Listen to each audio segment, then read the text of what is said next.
नमस्कार दोस्तों, लीगल देव में आपका स्वागत है। आज हम ट्रस्ट रजिस्ट्रेशन के विषय में बात करेंगे, समझेंगे कि ये क्या है और इंडिया में ट्रस्ट को रजिस्टर कैसे किया जा सकता है। चलिए शुरू करते हैं और समझते हैं कि ट्रस्ट क्या होता है। ट्रस्ट एक लीगल एंटिटी है जो किसी खास उद्देश्य या मकसद के लिए बनाई जाती है। अगर किसी व्यक्ति को लगता है कि वो एजुकेशन, हेल्थ या सोशल सर्विस में कंट्रीब्यूशन देना चाहता है तो वो एक ट्रस्ट बना सकता है। ट्रस्ट एक लीगल फ्रेमवर्क प्रोवाइड करता है जो लोगों को एक साथ लाने का ऑप्शन देता है जिससे उनका सोशल और लेजिटिमेट गोल्स हासिल हो सके। ट्रस्ट बनाने से लोग एक साथ आके मिलके गुड इंटेंशंस की ओर बढ़ सकते हैं। ये एक ऐसा प्लेटफॉर्म है जहां लोग एक दूसरे को सपोर्ट करते हैं और एक साथ मिलके समाज में सुधार लाने की कोशिश करते हैं। इसमें ट्रस्टीज का सिलेक्शन होता है जो ट्रस्ट के कार्यों को कंट्रोल करते हैं और इंश्योर करते हैं कि ट्रस्ट के ऑब्जेक्टिव्स को पूरा किया जाए। ट्रस्टीज यानी कि वो लोग जो ट्रस्ट के मैनेजमेंट में इन्वॉल्व होते हैं एक इम्पोर्टेंट रोल प्ले करते हैं। उनका काम होता है ट्रस्ट के ऑब्जेक्टिव्स को एग्जीक्यूट करना और सही तरीके से मैनेज करना। इस तरह से ट्रस्ट एक ऐसा ऑर्गेनाइज्ड और पर्पस ओरिएंटेड कलेक्टिव ऑर्गेनाइजेशन बन जाता है जहां लोग एक साथ मिलके अच्छे कार्यों में योगदान देते हैं। दोस्तों, चलिए अब समझते हैं कि ट्रस्ट रजिस्ट्रेशन क्यों इतना इम्पोर्टेंट है। ट्रस्ट रजिस्ट्रेशन का बेसिक पर्पस है लीगल पहचान प्रदान करना। जब एक ट्रस्ट रजिस्टर होता है तो इससे लीगल रिकॉग्निशन मिलती है जो कि एक इम्पोर्टेंट स्टेप है। इससे डोनर्स यानी कि दान करने वाले और बेनिफिशियरीज के बीच में ट्रस्ट के कार्यों में ट्रांसपेरेंसी और भरोसा बनाए रखने में मदद मिलती है। जब एक ट्रस्ट रजिस्टर होता है तो ये एक ऑफिशियली रिकॉग्नाइज्ड लीगल एंटिटी बन जाता है।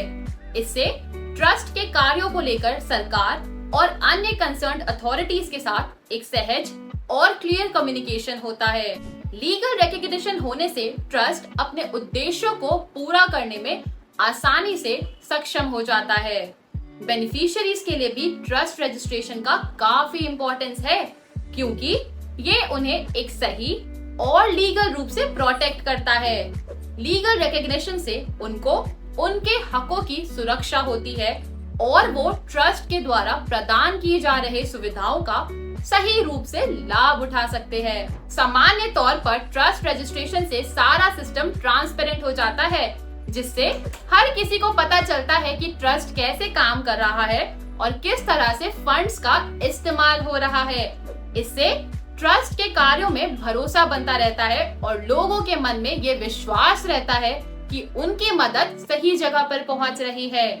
इसीलिए ट्रस्ट रजिस्ट्रेशन एक महत्वपूर्ण कदम है जो डोनर्स, बेनिफिशियरीज और समाज के बीच में विशेष भरोसा बनाए रखने में मदद करता है। इंडिया में ट्रस्ट रजिस्टर करवाना एक सिस्टमैटिक और लीगल प्रोसेस है।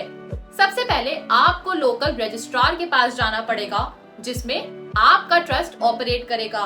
आपको वहां ट्रस्ट रजिस्ट्रेशन के लिए अप्लाई करना होगा और साथ ही सारे रिक्वायर्ड डॉक्यूमेंट्स सबमिट करने होंगे जैसे कि trust deed, address proof, identity proof of trustees और ट्रस्ट के एसेट्स का लिस्ट। लीगल देव आपकी मदद कर सकता है इस प्रोसेस में बाय प्रोवाइडिंग एक्सपर्ट गाइडेंस। तो दोस्तों, आज हमने सीखा कि ट्रस्ट क्या होता है, ट्रस्ट रजिस्ट्रेशन क्यों इम्पोर्टेंट है, ट्रस्ट डीड क्या होता है, ट्रस्टीज और बेनिफिशियरीज का क्या रोल होता है और ट्रस्ट कैसे रजिस्टर किया जाता है।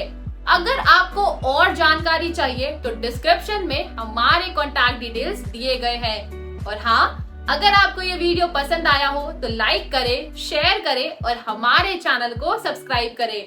हम मिलेंगे आपसे अगली इंफॉर्मेटिव वीडियो में। तब तक के लिए धन्यवाद।